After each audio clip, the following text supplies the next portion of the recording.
All right, in all seriousness, a couple things at the top. So First Lady Jill Biden, Dr. Biden, a teacher for more than 30 years, is continuing her theme of education.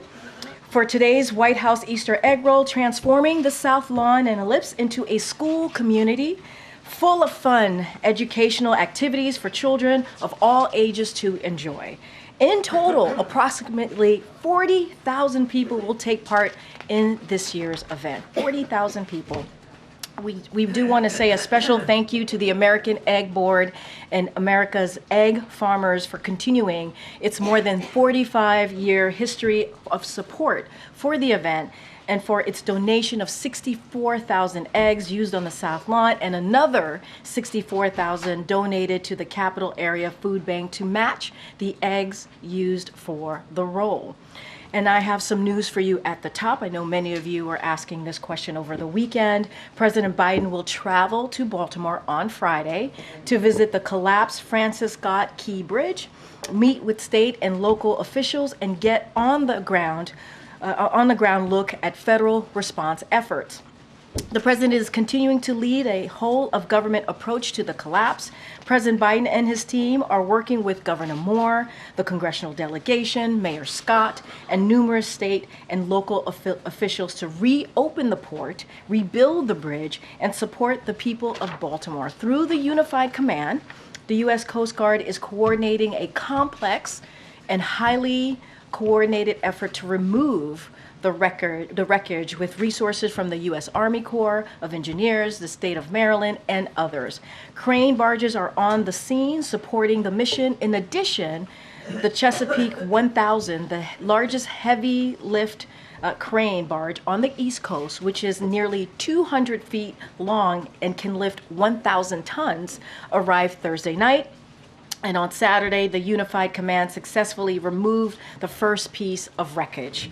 Last week, within hours of receiving the request, the U.S. Department of Transportation announced the immediate availability of $60 million in quick release, emergency relief fund for the Maryland Department of Transportation. We're also doing everything that we can to help address economic impacts. On Saturday, the Small Business Administration quickly approved a disaster declaration and will provide low-interest disaster loans to eligible affected businesses. Today, the SBA is launching 2 business recovery centers in Baltimore County. These centers will support impacted business owners in completing their disaster loan applications. The Department of Labor is working with local and state officials to determine how to assist workers out of work due to closure of the port. Acting Secretary of Labor Julie Su is in Baltimore today meeting with stakeholders. And twice last week, the White House convened a meeting for the Biden-Harris administration supply chain disruptors task force to discuss potential impacts on regional and national supply chains. As the president said, within hours of the collapse, this administration will be with the people of Baltimore every step of the way. We are with you, Baltimore, and we will be there until we get this done. By air, land, and sea, like flying by air? We will have more information as we get closer to Friday. I think the important thing is the president has said he was going to go as soon as possible. Now he is going to go on Friday. We certainly will have more information to share. I just don't have any details at this time. Okay, Will? Thank you. So the criticism over the Transgender Day of Visibility, the White House said that the president wouldn't abuse his faith for political purposes. Does the president think that's what Republicans are doing on this issue? I mean, look, just a couple of things, and really so surprised by the misinformation that's been out there around this, and I want to be very clear. Every year for the past several years, on March 31st, Transgender Day of Visibility is marked. And as we know, for folks who understand the calendar and how it works, Easter falls on different Sundays, right? Every year. And this year it happened to coincide with Transgender Visibility Day. And so that is the simple fact. That is what has happened. That is where we are. And I do want to say a couple of things because I think it's important here. As you just stated in your questions, what we've been hearing out there, a lot of misinformation done on purpose. And as a Christian, who celebrates Easter with family, President Biden stands for bringing people together and upholding the dignity and freedoms of every American. Now, sadly, and it's not surprising, right? It is actually unsurprising that politicians are seeking to divide and weaken our country with cruel, hateful, and dishonest rhetoric. It is dishonest what we have heard the past 24 hours. It is untrue what we heard over the weekend. And, we were at first, want to be very clear, confused on their coverage. We're grateful that Fox agrees with President Biden about the importance of recognizing Trans Day of Visibility. And I'll just quote something that Fox said.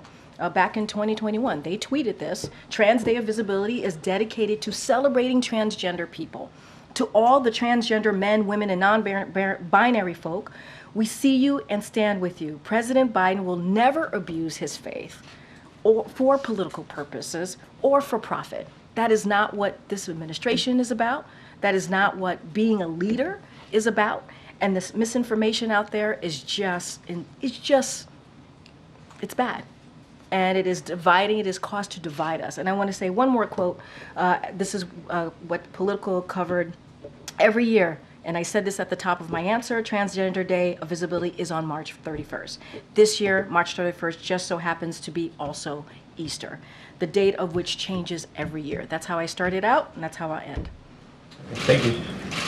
Thanks, Karine. Why are the U.S. and Israelis meeting virtually today instead of having that in-person meeting on Rafah? So, as you know, I can confirm that there is a virtual meeting happening today with both U.S. Israeli officials, to discuss Rafah, the situation in Rafah, and obviously the next steps that we have been hearing that the Israeli government wants to take. This is following the discussions that we all talked about last week with the Israeli Minister of Defense and his delegation, and this conversation today is being led by National Security Advisor Jake Sullivan. Look, I think it's important to note that we were able to reschedule this on Friday, and we wanted to move very quickly on this. And today, the meeting is happening virtually because we understand, and obviously you all understand, how important it is to have this conversation. We've been very clear about our concerns about a military operation into Rafah. We know that there are more than 1 million Palestinians who are in Rafah right now, who moved from the north to go into Rafah. And so we want to make sure if there is going to be a military operation. We also know that there are Hamas operators in Rafah as well. But if they're going to move forward with a military operations, we have to have this conversation. We have to understand how they're going to move forward. And I'll say one more thing. When Jake Sullivan was here at the podium, not too long ago, he believed and he said there are alternative ways of doing this, alternative ways of going after Hamas. And so they're going to have the discussion. I think it's important that it happen as quickly as it did, even though it's virtual, and we'll certainly have more to share. Are there still in-person meetings planned, and if so, when this week? We will have more to share on the next steps. We're going to have a readout of this conversation, but I think rescheduled on Friday. Today, Monday, we're having a conversation. We have laid out our concerns about this for some time, and I think it's important that both sides are having this discussion. And just lastly, Speaker Johnson said there would be a vote on Ukraine soon when the House comes back from recess, but he said it would include some innovations like making some portion of it a loan. If that's the only way to get Ukraine aid passed, would the president sign that kind of bill? I'm not going to get into hypotheticals here. We've been very clear. We believe that the Speaker were to put the National Security Supplemental on the floor, obviously includes Ukraine, humanitarian aid, Israel, and Indo-Pacific. We believe, and it is fact, that it would get majority bipartisan support on the floor in the House. We saw 70 to 29. It passed out of the Senate. Bipartisan support, overwhelming bipartisan support. We believe it would get overwhelming bipartisan support if he would put it on the floor. That's all he needs to do. And so that's what we believe the Speaker, how it should be moved forward. I'm just not going to get into hypotheticals. Go ahead. Do you expect specific decisions to come out of the Rafah meeting today, Karine? I'm not going to get ahead of the meeting. We will have a readout of that meeting. I'm not going to get ahead of it. The Israelis bombed Iran's consulate building in Damascus today, apparently killed an Iranian military commander. Did you know about this in advance? Are you concerned this is an escalation? So look, I'm aware of the reports. Our team is looking into it, so I'm not going to get ahead of anything just yet. But obviously, we're aware of the reports, and our team is looking into it. I'm just not going to go beyond that. If I could, do you have an update on how to pay for the new bridge? Have you had conversations with House Republicans about this? So as I mentioned at the top, we Department of Transportation was able to release $16 million, which obviously is going to be really important, a kind of a down payment, if you will, on getting on getting that bridge rebuilt.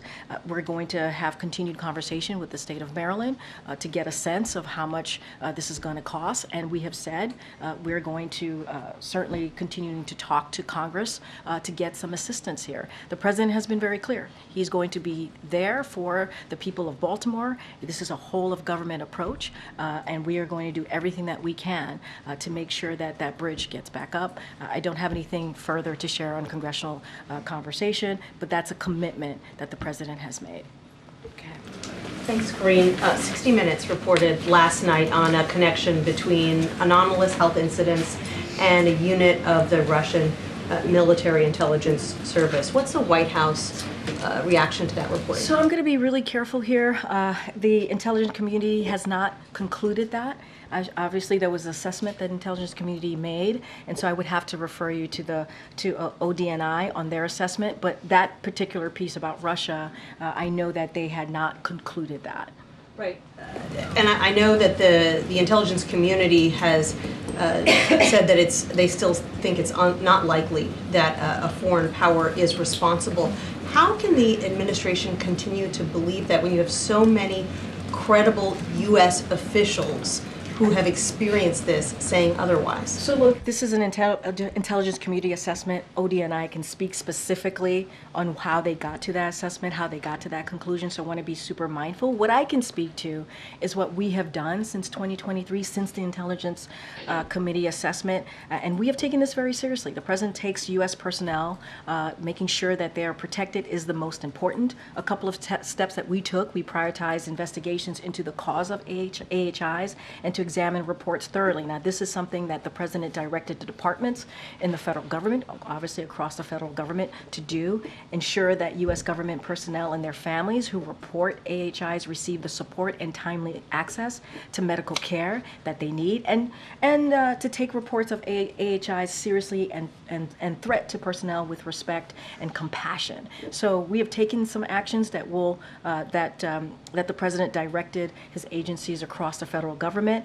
At any specifics to the intelligence assessment, I would have to refer you to ODNI. And yet the Pentagon confirmed another aspect of 60 Minutes reporting today, that a Department of Defense official who was in Vilnius for the NATO summit last year also experienced what appears to be AHI. Can you give us any update on that person's condition? I don't have any update. I'm very careful about speaking to any personnel specific case, so I don't want to do that from here. I would have to refer you on Department of Defense, since that came from the Department of Defense. Bottom line, are U.S. officials who are working on issues related to Russia, particularly overseas, are they safe? Look, we are going to continue to emphasize the importance of prioritizing, right? Making sure that personnel are protected, and we are going to do everything that we can. This is something that this president believes is important, and so look, we're going to continue to do a comprehensive examination of the effects here that we're seeing and the potential causes of AHI. That's something that we're going to continue to look into, and look, we take this very seriously. This is why we have taken an all-government approach and have directed agencies to do the three things that I listed out, this is important. We see this as a important issue that we want to certainly prioritize, and that's what we have been doing since 2023. Yeah, hi. Thank you. Is the president hosting an iftar dinner tomorrow? So I don't have anything to confirm here. As you know, very early on this month, we put out a statement marking the first day of Ramadan. This is March, obviously we did that. The president wishes all who observe Ramadan a safe, healthy, and blessed month. In his statement, he spoke to the appalling resurgence of hate and violence towards Muslim Americans. He also spoke to the need to secure a ceasefire as part of a hostage deal in our efforts to significantly increase humanitarian aid into Gaza. And that's something that you've heard us talk about. You've heard us actually take actions in the past couple of weeks, whether it's the pier, whether it's the plane drop, and working with Israel, obviously, to get increase the humanitarian aid. And so we're going to continue to do that. I don't have anything to share with you at this moment. Iftar dinner, would you announce that in advance the way you do for Hanukkah gatherings or other I kinds just don't of have gatherings? anything to share on an event, an upcoming event at this time. I just don't have anything to share. On LNG and Ukraine aid, can you say, is the president open to suspending the pause on the administration's pause on new LNG approvals in exchange for Ukraine aid? So as we said repeatedly, the House needs to pass the bipartisan national security supplemental. I've been saying that. It was the first thing I said when I came to the podium, one of the first things. And we want to see that as soon as possible. We know it would get bipartisan support overwhelmingly if it were to go to the floor in the House. That's what we want to see. As I stated, it's already passed the Senate, 70-29. So it's important to move forward. And we've also talked about, Jake Sullivan has talked about, my National Security Council colleague has talked about this as well, is that Ukraine can't afford any more delays. We have seen what's been happening the past several weeks, the past several months in Ukraine. They are losing ground on the battlefield. So are you saying it's still on the table? Well, what I'm saying is that we have to pass the bipartisan national security supplemental. That's what we want to see. If we want to, Is willing to make that exchange? This is where we are at this moment in time. We want to make sure that national security supplemental is moved forward. It could get bipartisan support. We know it will. We know it would get overwhelming support if they put it on the floor, right? And Congress's inaction has led to Ukraine losing footing in the battlefield. That's what we've seen. That's what we've seen. And so Congress needs to act. It is in order to actually deal with this, in order to give Ukrainians what they need, the brave Ukrainians on the ground what they need. I'm just not going to negotiate from the podium. That's what we've always been very clear from here. I'm not going to get into hypotheticals. We know what needs to be done, and what needs to be done is to put that national security supplemental passed out of the Senate in a bipartisan fashion, 70-29. We believe it can get passed overwhelmingly in a bipartisan fashion in the House. I just want to be mindful and not get into hypotheticals from here. On the reporting about the health incidents, because a lot of these concerns and incidents are happening on the president's and vice president's trip, do you know if the president or vice president have met with anyone who's been impacted by any of these health concerns? It's a good question. Don't have any readout or any conversations to say or to speak to at this time. And then these officials are saying they're speaking out because they don't agree with the ODNI assessment. Is the president going to, implore Director Haynes to look at these claims more closely? I mean, there was an assessment that was done, as you just stated in your statement, in your question to me. I would have to, we trust our intelligence community, right? And they put out an assessment, so I would have to refer you to ODNI. I can't get into any more specifics. So the president is standing by that assessment. That's the end of the road. He's standing by the assessment. I would have to refer you to ODNI. Okay. Karine, I have two different subjects related to this one topic. When it comes to the Baltimore port, is the president or Democrat, or are you hearing from Democrats, particularly in this building, that there's a concern that Republicans aren't moving in an expeditious fashion? Look, I can't speak to that right now. What I can speak to, what the president has been doing. He has said he's going to use a whole of government approach. You heard the Department of Transportation, you heard me at the top say that $60 million has been provided to get that bridge done. And look, we're going to do everything that we can to get the port open as soon as possible, obviously to build that bridge as soon as possible. The timeline, it's going to be complicated. It is a complicated scenario, so I don't have a timeline on that. Look, we're going to have conversations with congressional members. We're going to certainly talk to them on what else is needed. If there is additional funding, there is going to be additional funding needed to get this done. I'm not going to go into specifics at this time. Are Republicans invited to the White House this week or next week to talk about this? I don't have any schedule about any congressional conversations here happening at the White House, but I would say our Leg Affairs, White House Leg Affairs has regular communication with congressional members. Department of Transportation as well has regular communication with congressional members, and so that's going to continue. I just don't have a formal meeting to be happening here on this particular issue. And the next subject that's related to this.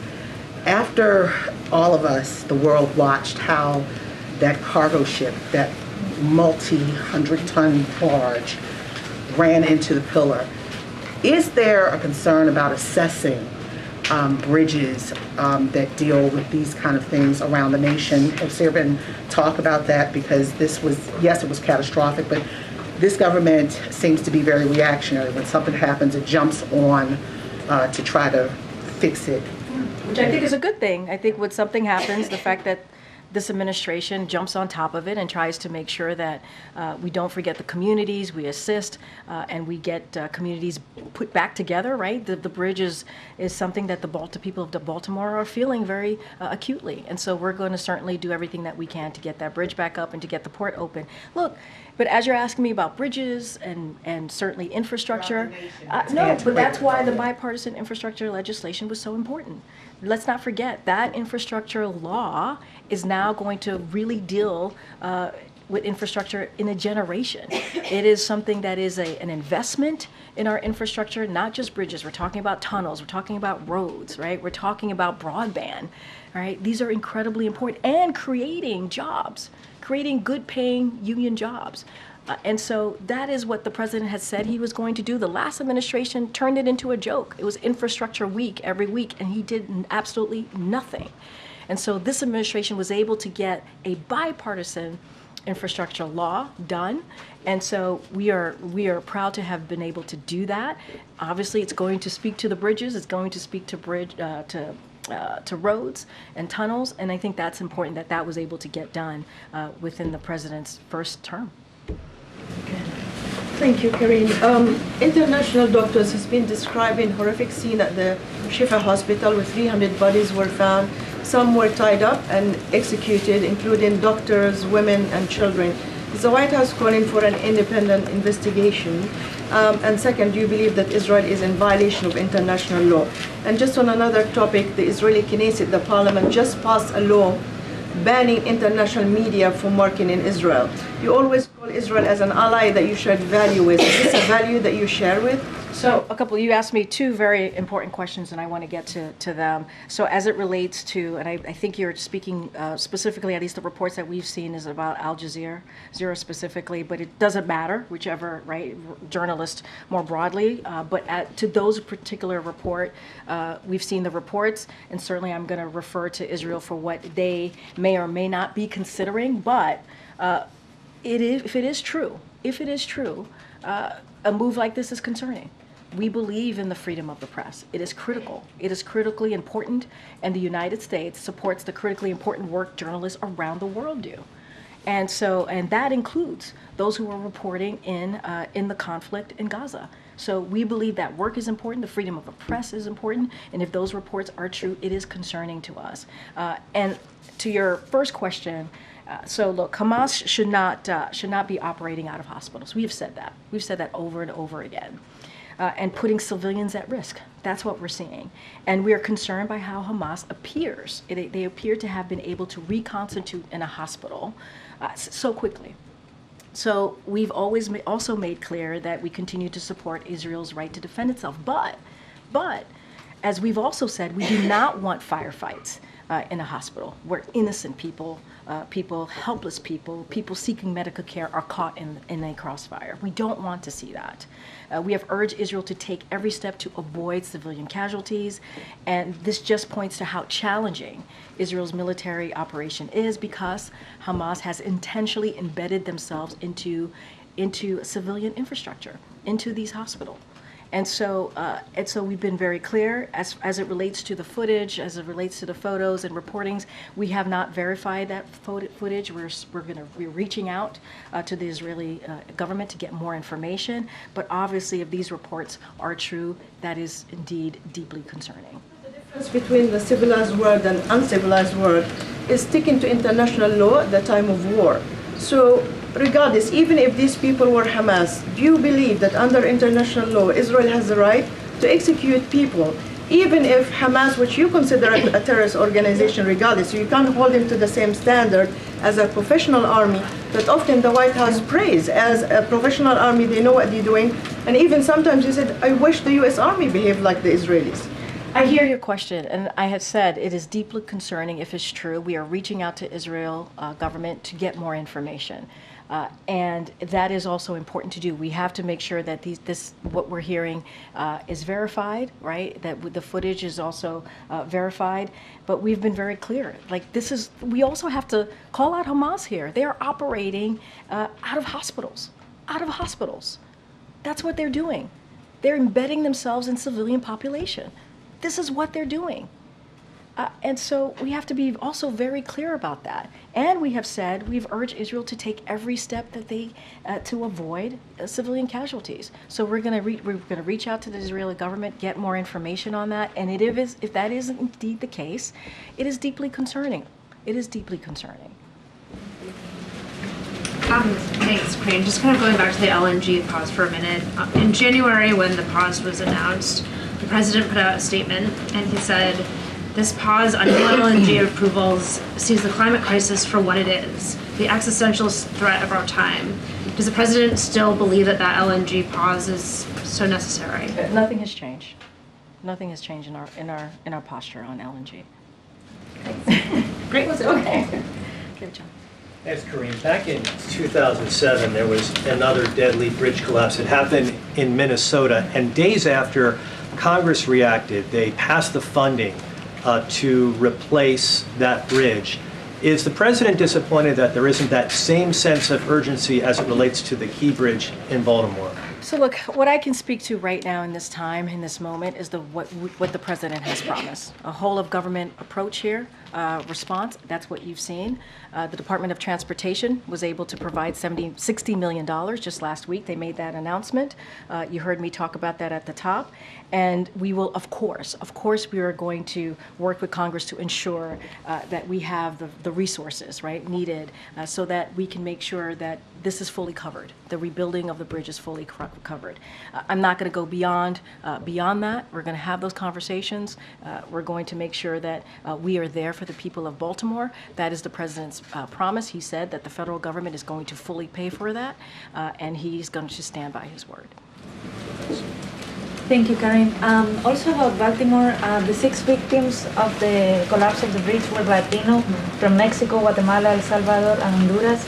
Is the president planning to meet with the families of the victims? And more broadly, what the White House is doing to help these families that now are facing difficult decisions, for example, where to hold a funeral?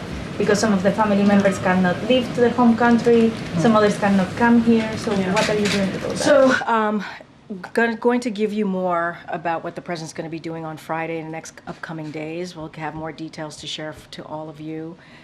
And so I'll leave it there about what we're going to be doing on that day. As it relates to the family members, you may have heard Tom Perez last week met with a couple of the family members when he was in Baltimore. He did a press conference and talked about that and laid that out. So certainly we've been in touch with the family members. I just want to be super careful, and they are mourning at this time, and so just don't want to go beyond that. Is the White House considering some kind of parole to let the people I come? don't have anything beyond that. Okay. Just a couple more on Baltimore. You went into it a little bit at the top, but what does the president hope to get out of the visit on Friday? Like, what does he want to see, and what does he want to hear when he's there? So look,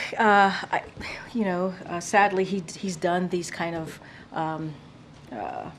visits. Not obviously not this dramatic with a bridge before, but he has been there for communities when they've experienced a traumatic event like the people of Baltimore have.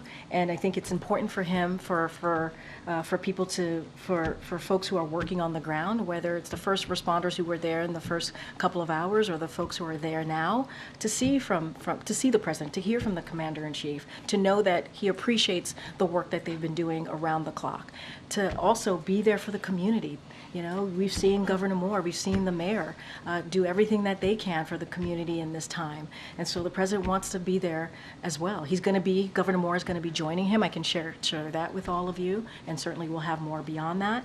And so I think it's important for when something like this, when something this traumatic, 6 people died, a community is affected by this bridge, to have the president be there. And so we know that there's a whole of government approach happening here, a response, and so the president's going to see for himself what happened, see for himself the work that's being done. I don't want to get ahead of what that's going to look like. I know it was asked if he's going to do it by air or land. I just don't have any details at this time. And see.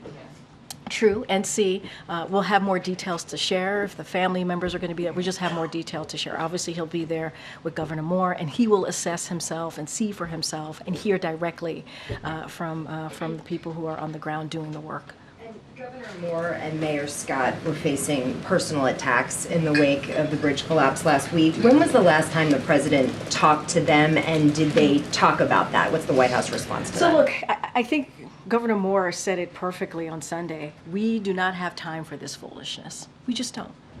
We don't have time for this foolishness. And our focus is reopening the port, making sure that bridge gets rebuilt, making sure that we are there.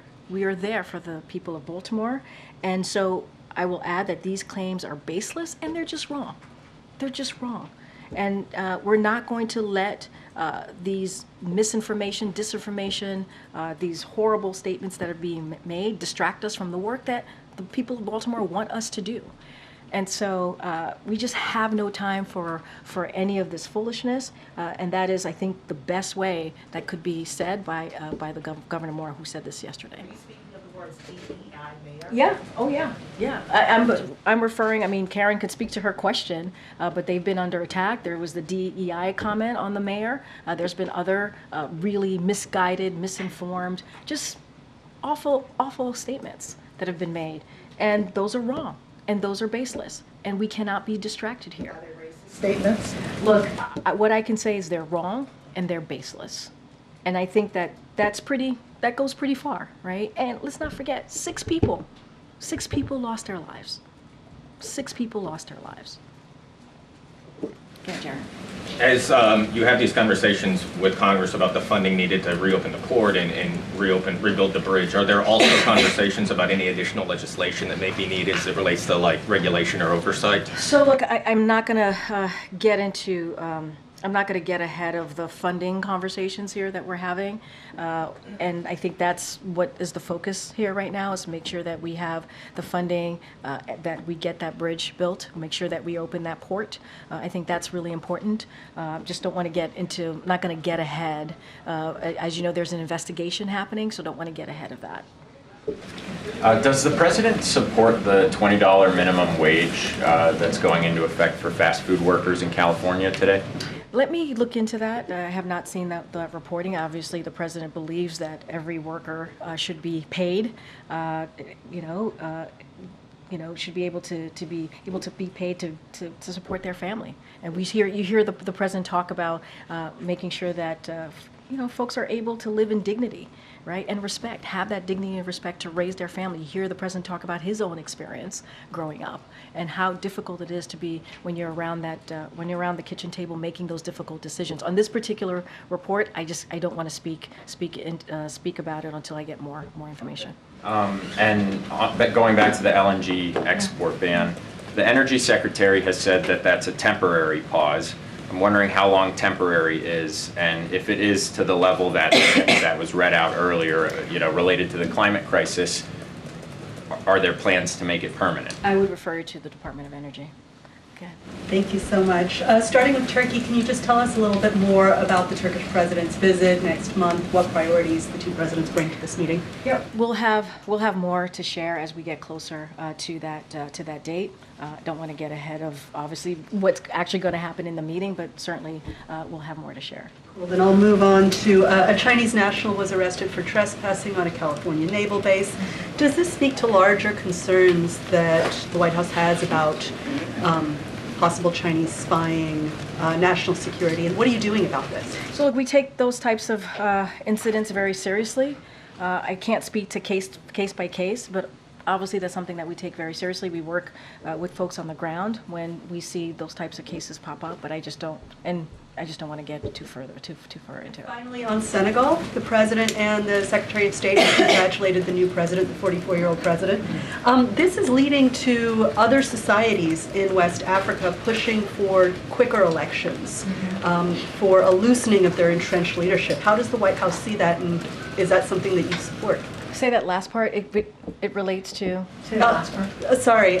We're seeing now that other countries, Mali, Burkina Faso, to name just two, their citizenry are now pushing for democratic transitions. Is that something you guys support? What are you doing to support that? I think it's important, right? Free and fair elections, democracy working at its best in this regard. I think it's incredibly important.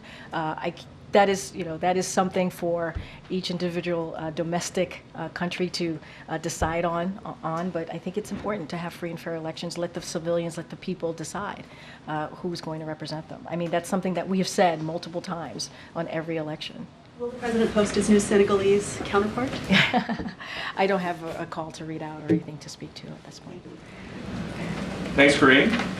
Most of the border crossers accused of beating up Texas National Guardsmen in a riot last month were released on their own recognizance Sunday. How does that make people in this country any safer? So I have to refer you to Department of Justice and DHS on that particular reporting. I will say this, as the event unfolded, the Border Patrol was able to act quickly and get the situation under control and apprehend the migrants. And we were grateful that the Border Patrol was able to do their job.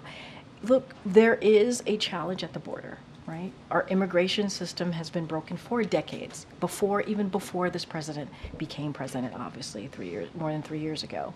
And this president, a couple months ago, worked with the Senate in a bipartisan fashion to get a negotiation done, right? And what we saw is from the last president, President Trump, told Republicans in Congress not to move forward with this negotiation, this agreed plan, this agreed proposal, because it would help Joe Biden. That's what was reported by some of you. And we can actually deal with this. We can actually deal with what we're seeing. And because they didn't move forward, right, because they didn't move forward with this proposal, because of the last president, and because they put politics ahead of the American people, we are seeing chaos. And so we want to get this done. We did. We worked with Congress to get this done, to deal with the challenges at the border. President Trump got in the way, and because President Trump got in the way, Republicans are now getting in the way. So does President Biden wish that Republicans in Congress would help him make a law that made it easier to deport people? What the president wants to see is he wants congressional Republicans to move forward with a bipartisan border security agreement. A bipartisan border security agreement that was supported by the Border Patrol Union, U.S. Chamber of Commerce, something that we don't see nowadays. And we were able to get that done. What the president wants to see is that being passed. He wants congressional Republicans to not put politics first, to put majority of Americans want us to deal with this issue. That's what the president wants to see. Totally different topic. How worried do Americans need to be about squatters? About squatters? About squatters. There's a lot of stories out there. Homeowners are showing up at places that they own, where the locks have been changed. Some squatter has moved in, and the homeowner has no rights. Does President Biden think that is right? So if my understanding is that this is obviously a local issue. We are certainly tracking that issue. The rights of property owners and renters must be protected, and we believe that ultimately what needs to happen is the local government needs to make sure that they address this and they take action. And so everyone in their community in this country wants the same thing, right? They all want the same thing. They want their families to be safe, and that's what we want as well. We want to make sure that Americans and their families feel safe. In Florida, there's a new law where victims of squatting can call the cops and have the squatters removed. Would President Biden support something like that? I'm not going to get into hypotheticals from here. What I can say is that ultimately this is a local issue, and it is critical that that local governments take action to address it. Again, everybody wants the same thing. They want to feel safe in their communities. That's what they want. We certainly are tracking these stories. So last week when Secretary Pete Buttigieg came, he talked about the Baltimore bridge collapse will be affecting 8,000 workers. I was wondering if the White House had any plans for these workers. So I know that the Department of Labor, the acting secretary, Julie Su, is certainly working on top of this. I would refer you to the Department of Labor on what they're doing specifically to make sure that workers are certainly their needs are being addressed. But want to be really clear, we're taking all of this seriously, right? We're taking this is a whole of government approach, and so Department of Labor has had meetings with stakeholders, as I said at the top, and looking into this and trying to figure out how we can be helpful here. I know I can do one more. Go ahead. Thank you. I wanted to ask about Adil Mengi, who's nominated for a seat on the circuit court. Can you talk about what you all are doing specifically to get him confirmed after? Which Mengi is his last name, Okay. Mengi. There were 3 Democratic senators now who have said they won't vote for his confirmation. Are you all doing anything specific to change their minds? So, look, we, I don't want to speak specifically to members, but I have said this many times before. The president was very proud to nominate Adil Mengi, whose extraordinary qualifications and integrity are gaining him new backing each day, as well as retired Circuit Judge Timothy Lewis, who was appointed by President George H.W. Bush. That's somebody who has supported it. He is now being backed by nearly a dozen law enforcement organizers, as well as former New Jersey attorney generals, and former U.S. attorneys who served under Republican and Democratic governors and presidents. He's also backed by the AFL-CIO. We are doing everything that we can to make sure that he gets through.